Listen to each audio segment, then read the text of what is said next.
Hello, hello viewers. Last lectures we seen about the comparison between the microprocessor and controller, as well as we seen the different architectures comparison, like one Neumann hardware as well as RISC and CISC architecture, right?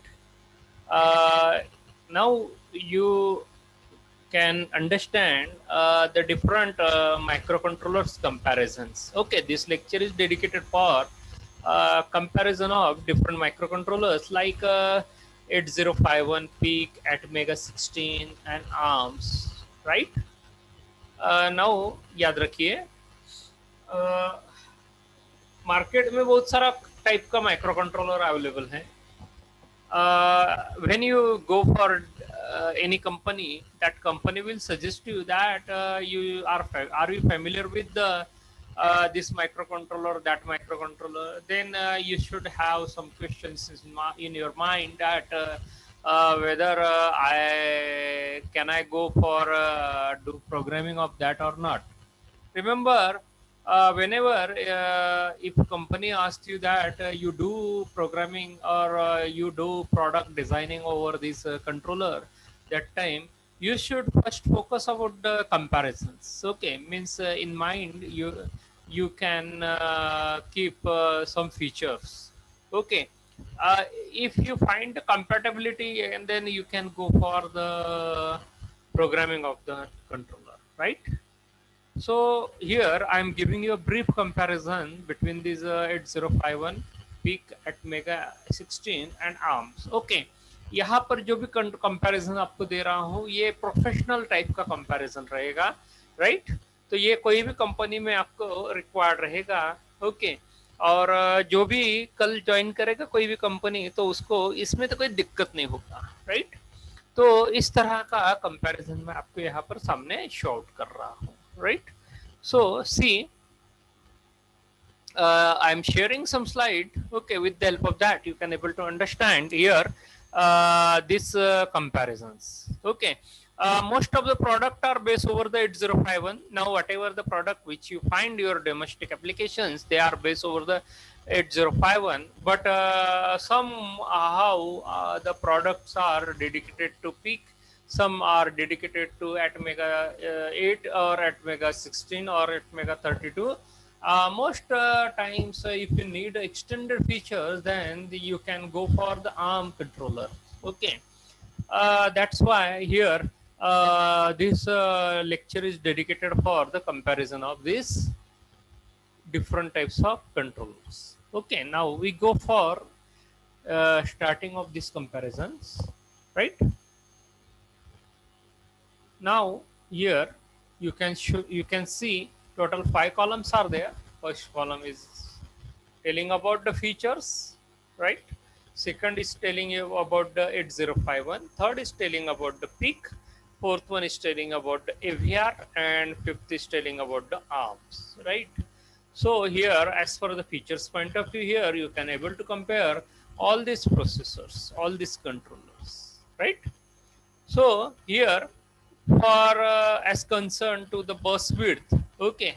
Now bus width is important. Question is arising here: why bus width is important? Whenever we compare this controller, remember the bus size is important because here we can able to determine or predict whether how fast the controller can able to operate. So here uh, the data transfer capability as well as how fast the controller can perform the operation, okay, that will be dependent on the bus width. So that's why here in case the bus size is smaller, then the time period required for operation will be larger. If the bus width will be larger, the time period for the operation will be faster. So आपको किस तरह का operation required रहेगा, that you will decide with the help of that bus width. Okay, in case if you find that your operation strategy is smaller, or if operation is not so much faster required, then you can choose 8051. And if you find a superiority in your applications, then you can turn toward the AVR or ARMS, right? अगर आप बस width में अगर compare करना चाह रहे हो तो यहाँ पर आपको 8 बिट का माइक्रो कंट्रोलर 8051 आपको मिल जाएगा। ओके, लेकिन 8051 मैंने पहले कहा कि 8051 आपको मार्केट में नहीं मिलेगा भाई। मार्केट में आपको इसका एक्सटेंडेड फीचर्स मिलेगा, लेकिन वो भी 8 बिट का ही रहेगा। आपको 89C51 है, 89V51 फिलिप्स में या फिर अलग अलग कंपनी में, near about 450 to 500 companies are there. Between that you can able to choose the 8051 microcontroller, right. Similarly आप पीक माइक्रोकंट्रोलर की बात करोगे तो PIC is available between the 8, 16 and 32 bit. Okay, similarly AVR means it is available between the 8 and 32 bit. Okay, 8 bit, 16 bit, आपको 4 bit का AVR भी मिल जाएगा। Okay, you will get 24 bit AVR as well as you will get the 32 bit AVR. No problem, you will choose as per your cost. Okay, how much cost you can bear for the application, over that you can find a number of bits for the AVR, right? Similarly अगर आप arms की बात करते हो तो arms के बारे में पूछने की जरूरत ही नहीं है। कैसा कि आजकल जो माइक्रो कंट्रोलर आप जो आर्म्स में देख रहे हो वो 32 बिट या 64 बिट में अवेलेबल हो जाएगा। लेकिन एक बात याद रखो, आप जो मोबाइल्स देख रहे हो तो मोबाइल्स में आपको जनरली जो ओएस ओरिएंटेड है, नॉन ओएस ओरिएंटेड है, तो वो मोस्टली आप देखोगे कि वो आर्म बेस से अवेलेबल है। उसमें फीचर्स में भी कोट किया जाता है कि भाई ये आर्म बेस आपको यहाँ आर्म बेस आपको मोबाइल्स आपको मार्केट में अवेलेबल रहेगा। आप जो नोकिया है, सैमसंग है या कोई अगर वीवो है या फिर फ्लाई है, उनके अगर आप मोबाइल अगर परचेस करते हो, रिमेंबर कोई भी कंपनी का रहेगा, एप्पल का भी ले लो तो उसमें आपको वो 32 बिट का है, 64 बिट का माइक्रो कंट्रोलर अवेलेबल मिल जाएगा। लेकिन ध्यान में रखो, वो बिट जो आप साइज ले रहे हो उसमें आपको ओएस कंपेटेबिलिटी मिल जाएगी। आर्म्स की अगर बात करते हो, okay, so that's why this is about the bus width comparison. Now second one I am telling you here about the communication protocol. Now question arise here, why communication protocol are needed? Remember, communication protocol are telling you here about the applications. What is the application area of your product? Okay, here जितना आप controller 8051 की turn करोगे तो उतना आपको application area कम हो जाएगा। लेकिन आप अगर आर्म्स की तरफ अगर टर्न करते हो तो एप्लीकेशन एरिया आपका बढ़ जाएगा, राइट। तो देखो, अगर आप वहां पर अगर कंपैरिजन में देखते हो तो इंटरफेसिंग जो क्राइटेरिया है कम्युनिकेशन का, ना वो आजकल का जमाना है कॉम कम्युनिकेशंस का, तो अगर कम्युनिकेशंस अगर इफेक्टिव रहेगा तो आपका प्रोडक्ट ज्यादा से ज्यादा फीचर्स प्रोवाइड करेगा। पहली बात मेरी नोट कर लो। सो हियर अगर जितना कम्युनिकेशन स्ट्रांग है उतना ही आपको वहां पर प्रोडक्ट अच्छे मिल जाएंगे, राइट। तो याद रखिए, अगर आप 8051 के टुवर्ड अगर टर्न करते हो तो 8051 विल प्रोवाइड अ UART और यूजार्ट। UART या यूजार्ट ये दोनों एक ही तरह के हैं। ओके, तो मैं नाम के साथ लॉन्ग फॉर्म भी बता रहा हूँ। यूजार्ट बोले तो या UART बोले तो यूनिवर्सल असिंक्रोनस रिसीवर ट्रांसमीटर, या USART यानी यूनिवर्सल सीरियल, ओके, या universal synchronous asynchronous receiving end transmission. Okay, तो जनरली आप यहाँ पर इस तरह का कम्युनिकेशन आप जनरली जो भी पेरिफेरल आप कम्युनिकेट करते हो उनके साथ ये फाइंड आउट कर सकते हो, राइट। सिमिलरली आपको यहाँ पर SPI या I2C कम्युनिकेशन भी मिल जाएगा। SPI या I2C टाइप का कम्युनिकेशन है, सीरियल पेरिफेरल इंटरफेस या inter integrated IC communications. Okay, तो इस तरह का कम्युनिकेशंस आपको वहां पर मिल जाएगा। ओके, तो लेकिन ये जो कम्युनिकेशन प्रोटोकॉल्स है, ये कम्युनिकेशन प्रोटोकॉल आपको लिमिटेड एप्लीकेशंस में अवेलेबल रहेगा, राइट। लेकिन अगर आप टर्न करते हो पिक की तरह, पिक आपको यहाँ पर और एक्सटेंडेड एप्लीकेशंस आपको देता है। UART है, यूजार्ट है, लेकिन आपको यहाँ पर लीन यानी लोकल इंटरनेट इंटरकनेक्ट नेटवर्क भी देता है। कैन कंट्रोलर एरिया नेटवर्क है, इथरनेट कम्युनिकेशन है, सीरियल पेरिफेरल इंटरफेस है, I2S है। आपको इस तरह का कम्युनिकेशन, आपको एक्सटेंडेड फीचर्स आपको अवेलेबल हो जाएगा। रिमेंबर, आप अगर 16 बिट में भी देखोगे या 8 बिट में भी देखोगे तो आपको ये सारे फीचर्स आपको मिल जाएंगे। Okay, means as compared to 8051, you will find 80 PIC will be better as compared to the 8051. Okay, and also the you have to concentrate over the PIC programming. Okay, only that difference will be there. Remember, मैं एक पहले बात बता देता हूँ programming के बारे में। अगर आप ये सब्जेक्ट का अगर कंप्लीट थरोली अगर कर लेते हो, तो अगर आपको 8051 का अगर प्रोग्रामिंग आ जाता है तो मेरे ख्याल से पिक का प्रोग्रामिंग है, एवीआर का प्रोग्रामिंग है, आर्म का प्रोग्रामिंग कोई डिफिकल्ट नहीं बात रहती है। लेकिन जिंदगी में आप एक कोई तो भी प्रोग्रामिंग कर लो, अगर वो प्रोग्रामिंग अगर आ जाता है तो मैं ये दावा करता हूँ कि आप यहाँ पर पिक या एवीआर या आर्म्स का भी कर लोगे, नो प्रॉब्लम। ओके, उसमें कोई यहाँ बड़ी बात नहीं रहती है। Okay, only you need a extension of C programming. देखो, सी के प्रोग्रामिंग हमेशा आपको लगेगी, कोई भी इलेक्ट्रॉनिक्स का इंजीनियर रहेगा तो उसको 101% आपको सी प्रोग्रामिंग वहां पर रिक्वायर्ड है। C++ है, जावा, ये 100% कर लेना है। क्योंकि कैसा है कि हमें जब मार्केट में लॉन्च होना रहता है तो हमारे असेंबली तो स्ट्रांग रहती है, लेकिन थोड़ा सी प्रोग्रामिंग का अपने को फंक्शन ओरिएंटेड जो रिक्वायरमेंट रहती है वो आपका सी अगर आता है तो वो भी बेटर है। क्योंकि मोस्टली डिवाइस ड्राइवर प्रोग्रामिंग में आपको या गेम एप्लीकेशन में आपको सी प्रोग्रामिंग रिक्वायर्ड रहता है। तो अगर कोई अपना बंदा ENTC का है तो वो आपको मैं पहले ही आपको यहाँ डिक्लेयर कर देता हूँ कि आप जो बंदा हो ENTC का, वो आप कंप्यूटर या IT को भी रिप्लेस कर लेता है। ध्यान में रखो, कोई भी कंपनी वाला ENTC वाले को ही प्रोग्रामिंग प्रोवाइड करता है, क्योंकि उसको जितना नॉलेज है वो कंप्यूटर या IT वाले को भी नहीं रहता है। क्योंकि आप जितनी ये प्रोग्रामिंग का कॉन्सेप्ट पढ़ लोगे, आप ध्यान में रखो, आप कंपेयर भी कर लो सिलेबस के बारे में, तो ये सारे सिलेबस में जो पॉइंट मैं आपको बता रहा हूँ ये कंप्यूटर या IT के बंदे को भी पता नहीं रहेगा, राइट। तो मैं ये आपको पॉइंट यहाँ पर थर्ड ईयर और फाइनल ईयर लेवल पे पढ़ाने वाला हूँ। तो ये पॉइंट्स आपके इतने स्ट्रांग रहेंगे कि आप उसको इजीली रिप्लेस कर पाओगे। रिमेंबर, आप मैकेनिकल या इलेक्ट्रिकल या आप कोई भी केमिकल या बायोटेक में भी आप ये वर्क कैरी आउट कर सकते हो। आपके जो एप्लीकेशन है, आपके एप्लीकेशन एरिया स्ट्रांग है, याद रखो। ओके, क्योंकि आप कोई भी पेट्रोकेमिकल या कोई भी आप केमिकल इंडस्ट्री में या फार्मास्यूटिकल इंडस्ट्री में इजीली जा पाते हो। क्यों? क्योंकि इतने सारे वास्ट इंटरफेसिंग आपके सामने यहाँ पर प्रेजेंट है। Once you learn this programming, okay, आपको वहां पर इसके बारे में आप इजीली कैरी आउट कर लोगे, इसकी सारी इंटरफेसिंग, क्योंकि वहाँ वो इंटरफेसिंग रिक्वायर्ड है। ओके, कोई भी अदर बंदा ये बात नहीं कर सकता, क्योंकि मैकेनिकल तो छोड़ ही दो, क्योंकि मैकेनिकल वाले को ये पता ही नहीं रहता है। ओके, केमिकल या बायोटेक या सिविल वाले को भी नहीं पता रहता है। ओके, याद रखो, कंप्यूटर और IT को तो यहाँ पर वो तो सब्जेक्ट है ही नहीं। ओके, वो तो सिर्फ यहाँ पर माइक्रो प्रोसेसर वो भी छोड़ दिया मेरे ख्याल से अभी। तो ध्यान में रखो कि कैसा कि you are the whole and sole. Okay, you will be leading in the market, right. So that's why जो कम्युनिकेशन प्रोटोकॉल उसके स्ट्रांग हो गए, वो बंदा मार्केट में सुपीरियर रहेगा। ओके, याद रखो मेरी बात। ओके, अगर आप AVR की बात करोगे तो पिक के कंपैरिजन में आपको AVR में यही सारे फीचर्स मिलेंगे, लेकिन AVR में आपको वहां पर ध्यान में रखो, पिक और AVR में कंपैरिजन रहेगा प्रोग्रामिंग का।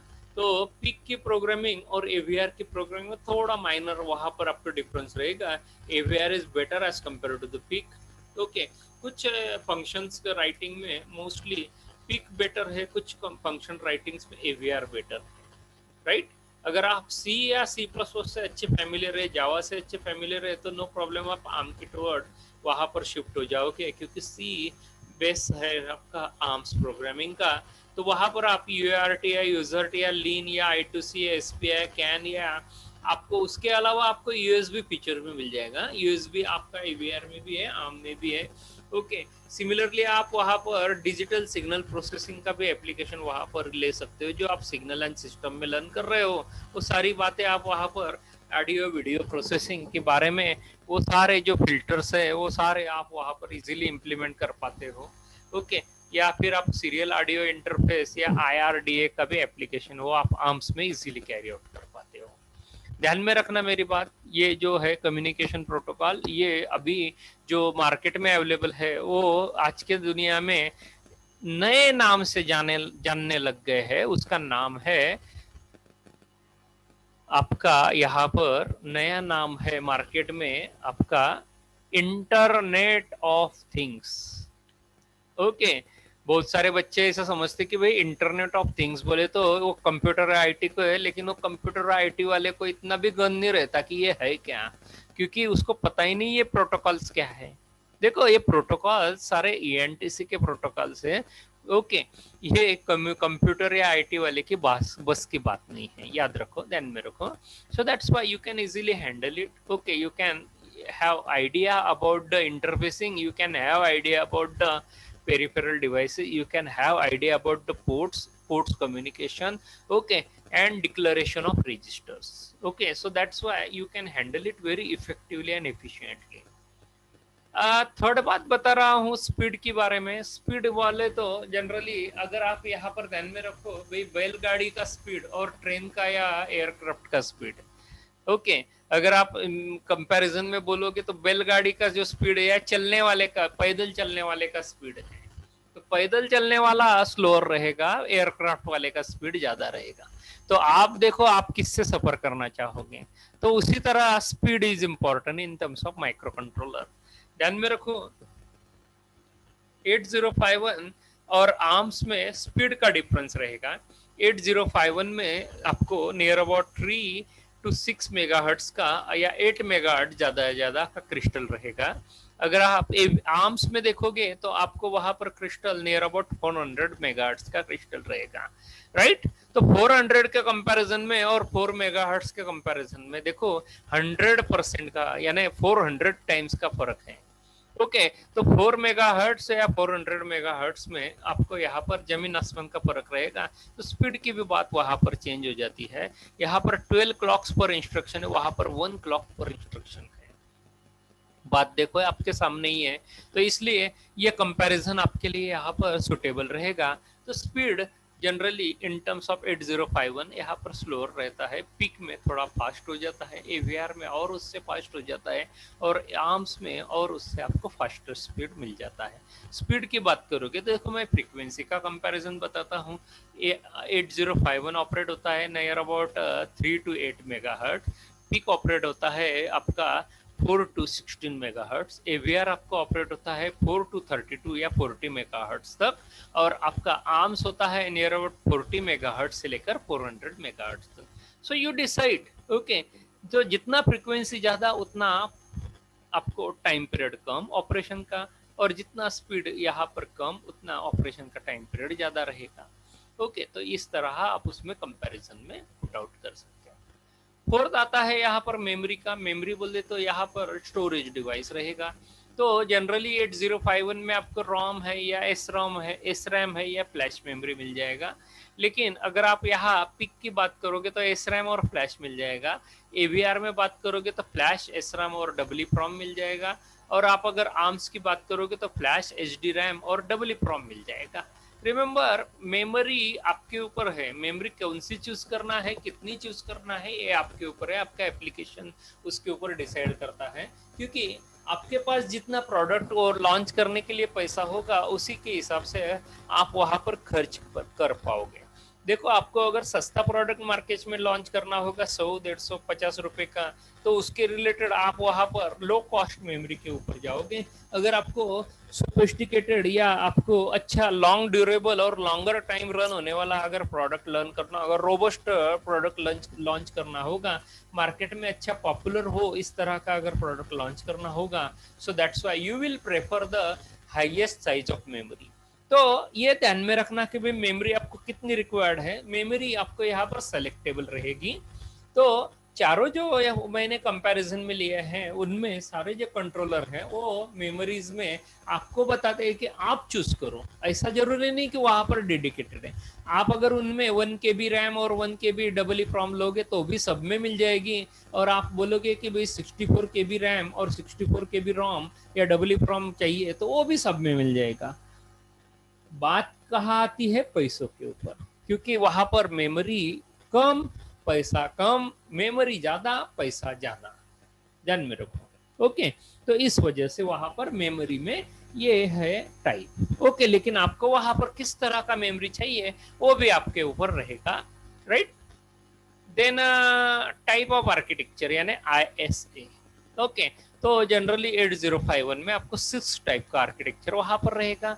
पिक में आपको रिस्क टाइप और आर्किटेक्चर रहेगा, और AVR और ARM में आपको रिस्क टाइप आर्किटेक्चर वहां पर मिल जाएगा। ओके, तो इस तरह के आर्किटेक्चर आपको वहां पर मिल जाएंगे। तो ये इंस्ट्रक्शन सेट आर्किटेक्चर कहलाते हैं।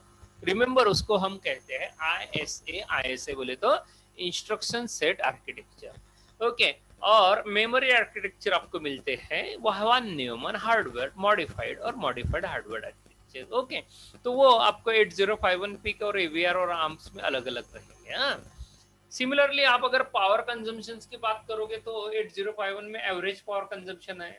ये पीक अगर है तो पीक थोड़ा एडवांस सेमीकंडक्टर टेक्नोलॉजी से बिलोंग करता है, तो एडवांस सेमीकंडक्टर टेक्नोलॉजी में थोड़ा लो पावर कंजम्पशन आपको मिल जाएगा।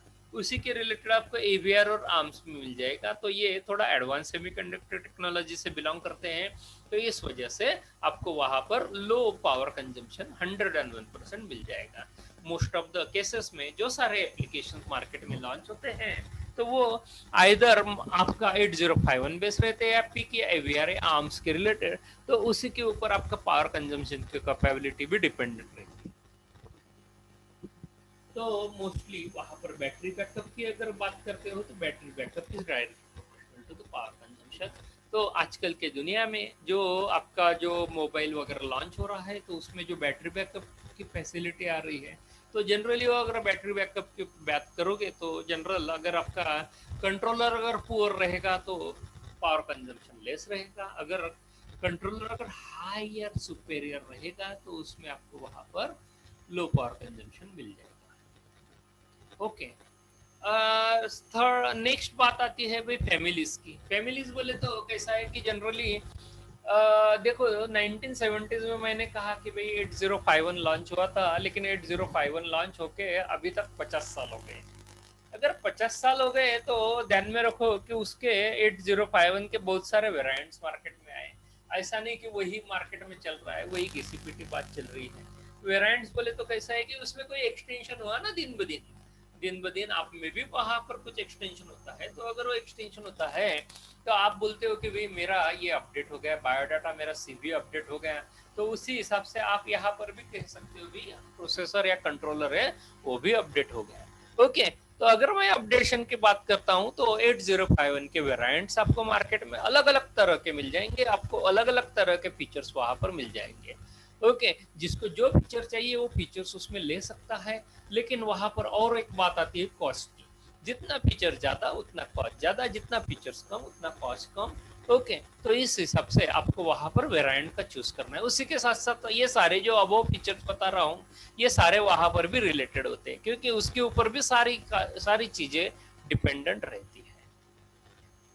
पिक की अगर बात करोगे तो पिक में कैसा है कि वेरिएंट्स की जगह नंबर्स में चेंज हुआ है। PIC 16, PIC 17, PIC 18, PIC 24, PIC 32। Okay, तो उसके हिसाब से आपको हर एक के डाटा शीट्स आपको देखने पड़ेंगे। रिमेंबर, मैं और नई बात बता रहा हूँ, शायद आपको किसी ने बताई होगी या नहीं।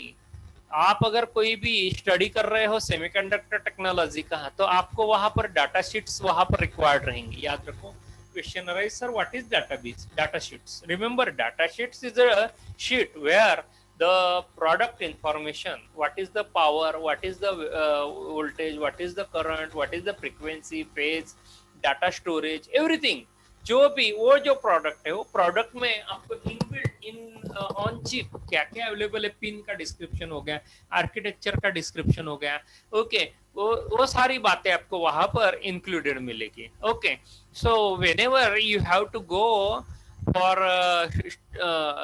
utilization of any one of the component, so I request you to study the data sheets of that component। क्योंकि आप अगर मैं आपको छोटी सी बात बताता हूं, अगर आप रेजिस्टेंस यूज करना चाहते हो, ओके अगर आपके सामने कोई रेजिस्टेंस है, कैपेसिटेंस है, इंडक्टेंस है, अगर आप उसके बारे में भी बात करना अगर चाहोगे तो मैं आपको सजेस्ट करूंगा before utilization of that resistance you should refer the data sheet, because data sheets will give you idea about how you can utilize what will be its peak and minimum and maximum point. Okay, तो आप उसके ऊपर, उसके study के ऊपर ये decide कर सकते हो कि भाई ये प्रोडक्ट मैं किस रेंज में यूज करूँ, किस फ्रीक्वेंसी में, किस फेज में यूज करूँ, कुछ टेम्परेचर में यूज करूँ। ये सारी बातें वहां पर कोट रहती है मैन्युफैक्चरर के द्वारा, और उसमें ये भी बताता है कि भाई किस टाइप का मटेरियल यूज किया है, किस तरह के केमिकल कंपोनेंट यूज किए हैं।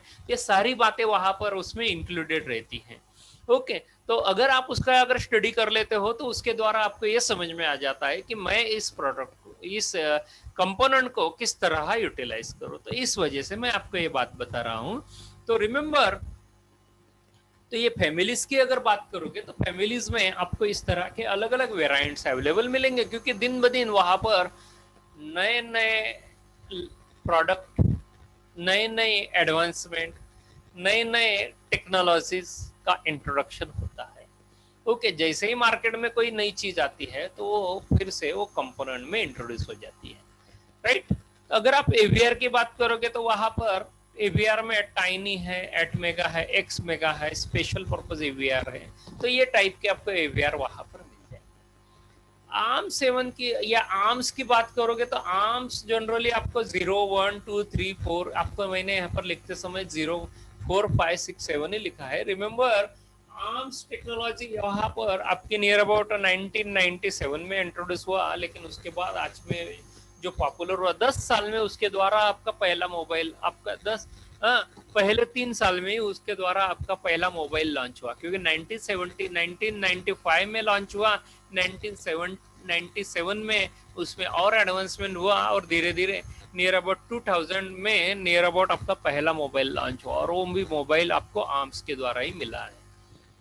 रिमेंबर, आजकल जो भी मोबाइल आप परचेस कर रहे हो 2020 में, वो भी आपका आर्म बेस्ड मोबाइल ही है। ओके, आप उसके द्वारा ये डेस्कटॉप या ये जो सारे आप विंडो बेस्ड फीचर्स आप उसमें यूज कर रहे हो, ओएस बेस्ड फीचर आप यूज कर रहे हो, टच स्क्रीन द्वारा जो फीचर्स आप यूज कर रहे हो, ये सारे उसके द्वारा ही अवेलेबल है, right. That's why the controller study is important. अरे हर एक इंजीनियर के लिए आप कंट्रोलर स्टडी वहां पर इंपॉर्टेंट रहेगी, याद रखना। ओके, तो रिमेंबर, तो ये रहेगा फैमिलीज के बारे में। मैं कम्युनिटी के बारे में बता रहा हूँ। रिमेंबर, 8051 का वास्ट कम्युनिटी अवेलेबल है, क्योंकि उसकी जो पॉपुलैरिटी वो मार्केट में वो बहुत सारी है, क्योंकि हर कोई जो कंपनी वाला है वो उसके पीछे ही पड़ा रहता है। क्योंकि कैसा है कि उसको पहले ये पता रहता है कि भाई माइक्रो कंट्रोलर में 8051 is the best micro controller, और वो बेसिक फादर है सभी माइक्रो कंट्रोलर का। तो इस वजह से हर कोई जो उसके पास जो इंजीनियर अवेलेबल रहता है उसको ये पता 100% रहता है कि भाई 8051 की प्रोग्राम उसको 101% आती है, और उसके द्वारा ही वो प्रोडक्ट लॉन्च करने की कोशिश करता है। लेकिन पीक जो थोड़ा एक्सटेंडेड स्टडी करता है उसको पीक आता है। ओके, इस वजह से उसे मैंने कहा वेरी गुड। ओके, कम्युनिटी अच्छी है, क्योंकि पीक के जानकार कम है।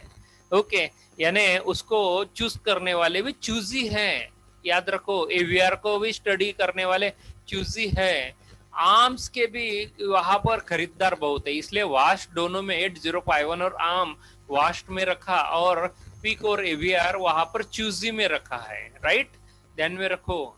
ओके, मैंने लिखते समय ही उसका कम्युनिटी इस तरह लिखा कि भाई 8051 और आर्म वहां पर वास्ट टेक्नोलॉजी, क्योंकि आर्म जो है वो आर्म मैंने पहले का 2000 से पॉपुलर है, जैसे ही लॉन्च हुआ 3 साल में उसकी पॉपुलरिटी बढ़ गई, और तब से जो पॉपुलरिटी आज 2020 में भी लोग उसका पीछा नहीं छोड़ रहे, क्योंकि हर एक प्रोडक्ट में आर्म्स की टेक्नोलॉजी और अच्छा इफेक्ट आपको बता रहा है। तो ध्यान में रखो, आप जितना अच्छे यहाँ पर ये सारे स्टडी करोगे इस टेक्नोलॉजीज के, उतना बेटर ही रहेगा।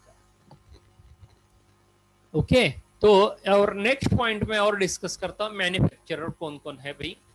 तो ध्यान में रखो, मैन्युफैक्चरर एरिया भी वास्ट है, ऐसा नहीं कि भाई मैन्युफैक्चरर एरिया मिनिमम है। मैं तो यहाँ पर आपको बताने के लिए ये जो कुछ जो पॉपुलर है वो पॉपुलर मैन्युफैक्चरर आपके सामने पुट आउट कर रहा हूँ। 8051 का मैन्युफैक्चरर है यहाँ पर NXP, एटमेल है, सिलिकॉन लैब है, डल्लास है, साइप्रस है या इन्फिनियन है, ये सारे जो मैन्युफैक्चरर मार्केट में अवेलेबल है। देखो ध्यान में रखो, ये सारे इंडियन मैन्युफैक्चरर भी हैं।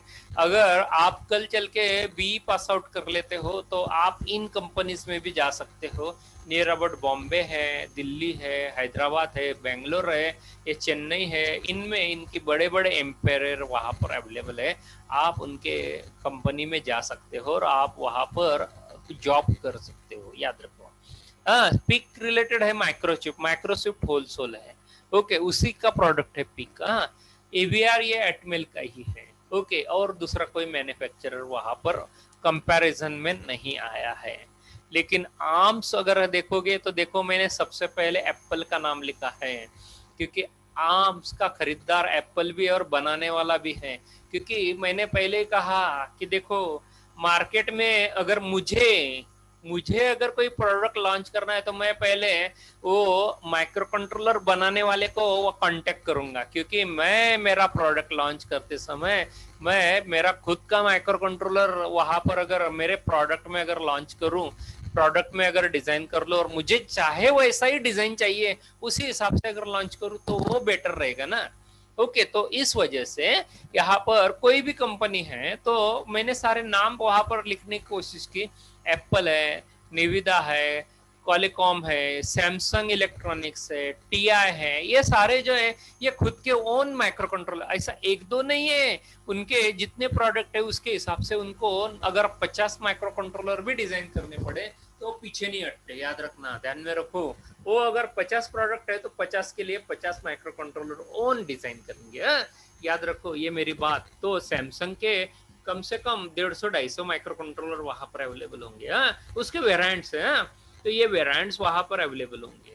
ओके, तो उसमें से याद रखो ये सारे कंट्रोलर डिजाइनर भी हैं और खुद के प्रोडक्ट लॉन्चर्स भी हैं। तो इसलिए मैंने कहा कि ये मैन्युफैक्चरर है। कॉस्ट की बात करोगे, देखो अगर वो खुद का प्रोडक्शन अगर कर रहे हैं तो कॉस्ट लो रहेगा, राइट, वेरी लो है इन टर्म्स ऑफ 8051। पीक और एवीआर में अगर बात करोगे तो एवरेज है। क्यों? कंपटीशन नहीं है, माइक्रोचिप में कोई कंपटीशन नहीं है, एटमेल में कंपटीशन नहीं है। अगर कंपटीशन नहीं है तो उसको खुद बेयर करना पड़ेगा पैसा, बराबर है, पैसा बेयर खुद करना पड़ेगा, इसलिए वहां पर कॉस्ट थोड़ी ज्यादा रहेगी। यानी अगर आप पीक और एवीआर के कंट्रोलर अगर परचेस करने जाओगे तो वहां पर उसकी कॉस्ट आपको थोड़ा, अगर माइक्रो कंट्रोलर लोगे तो 40 रुपए का रहेगा, तो पीक और एवीआर रहेगा थोड़ा ज्यादा, यानी 20 या 25 रुपए से ज्यादा रहेगा, यानी 60 या 65-80 रुपीज का मिल जाएगा। लेकिन वहां पर इतना कॉस्ट आपको बेयर करना पड़ेगा। आर्म्स है तो आर्म्स आपको वहां पर लो कॉस्ट मिल जाएगा, क्योंकि आर्म्स का खरीदार बहुत है, इस वजह से वहां पर लो कॉस्ट वहां पर आपको मिल जाएगा। अदर फीचर्स में अगर बात करूं तो देखो कैसा, 8051 is known everyone. Okay, so that's why it's standard are adopted everywhere. Okay, so that's why known for its standards. Okay, यानी वो इतना पॉपुलर है कि उसकी पॉपुलैरिटी आज भी मार्केट में सब जगह फैली हुई है। तो कोई भी 8051 को ही पहले स्टडी कर रहा है। आप जो है आप भी फर्स्ट टाइम यहाँ पर 8051 को ही स्टडी कर रहे हैं, राइट। कोई भी, मैं नया बंदे को 8051 अगर कोई भी बंदे को अगर माइक्रो कंट्रोलर पढ़ना है तो मैं उसको पहले सजेस्ट करता हूँ, first you learn 8051 programming and then turn toward the other extended program, extended controller. क्योंकि जिसको 8051 आ गया, मैं उसको कहता हूँ कि भाई आपको अभी आगे बढ़ने के लिए सेल्फ स्टडी के ऊपर आप बढ़ सकोगे, आपको किसी का भी मार्गदर्शन की या किसी का भी आपको बताने की जरूरत नहीं रहेगी। You can do it your own. Okay, once you know the 8051। Okay, PIC की बात करोगे तो पीक यहाँ पर अदर फीचर्स में आपको चीपेस्ट मिलेगा। ओके, एवीआर अगर रहेगा तो एवीआर भी चीप और इफेक्टिव है।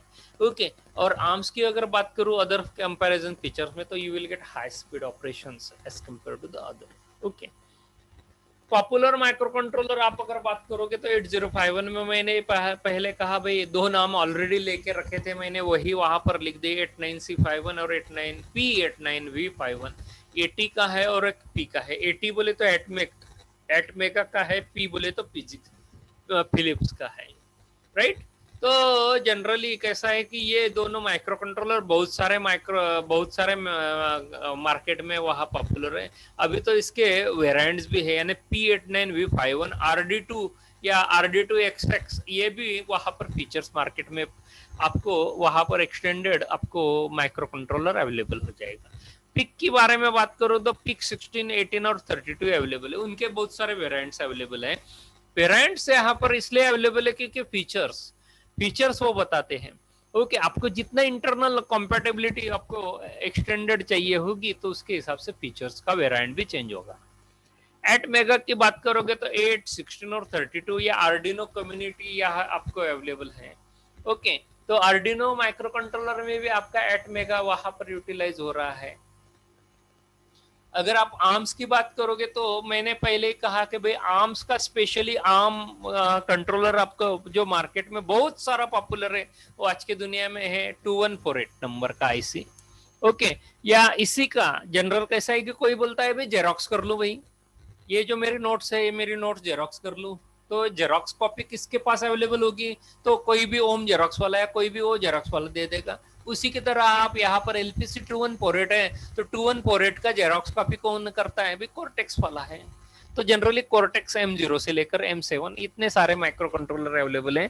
तो अगर आपको उसी की तरह अगर माइक्रो कंट्रोलर अवेलेबल हो चाहिए होगा तो कोर्टेक्स प्रोसेसर अवेलेबल है। तो वो भी वहां पर उसी के सारे जो एक्सटेंडेड फीचर्स है वो सारे उसमें आपको M0 से लेकर M7 में आपको कॉर्टेक्स में अवेलेबल हो गए। तो ध्यान में रखो ये दोनों कॉम्पिटिटर्स है मार्केट्स में, तो एलपीसी जितना पॉपुलर है उतना कॉर्टेक्स भी पॉपुलर है। ओके, लेकिन बात चल रही है आर्म्स की, तो हम एलपीसी 2148 आपके करिकुलम में दे रहे हैं। कॉर्टेक्स या कॉर्टेक्स के जो फीचर्स हैं या जो वेरिएंट्स है वो नहीं दिए हैं हमने, क्योंकि वो भी वहां पर एग्जैक्टली सिमिलर सिंक्रोनिज्म में अवेलेबल रहे। ओके, तो चलो मैं यहाँ पर ये कंपैरिजन को यहाँ पर स्टॉप करता हूँ थोड़ी देर के लिए, और थोड़ी समय में यहाँ पर फिर से नई पॉइंट्स के साथ फिर से यहाँ पर स्टार्ट हो।